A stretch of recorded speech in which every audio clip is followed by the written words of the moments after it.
যে আজকালকার দিনে আমরা যেটা আরেকটা করি, আমরা অ্যাজিউম করে নিই, যে কাউকে দেখলে আমরা অ্যাজিউম করে নিই। মানে আমার যেমন কানে ইয়ারিং পরা আছে, তো আমি কি হয়েছে পরশুদিন নিজের কানের দুলটা হারিয়ে ফেলেছি। তো আমার বউকে তার বান্ধবী একটা স্ট্রবেরি কানের দুল দিয়েছিল, আমি দেখেছি একটা পড়ে আছে, পড়ে নিয়েছি।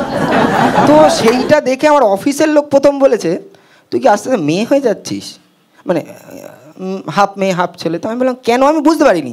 বলছে না তোকে দেখে মনে হচ্ছে। আমি দেখে মনে হচ্ছে মানে? বলছে হ্যাঁ এই দেখ কানে স্ট্রবেরি দুল পড়েছিস। আমি বলছি দেখে বোঝা যাচ্ছে আমি মেয়ে হয়ে যাচ্ছি? বলছে হ্যাঁ। আমি বলছি তুমি দেখে কোনোদিন সৌরভ গাঙ্গুলিকে বুঝেছিলে যে ও শালবনীতে চটির কারখানা খুলবে?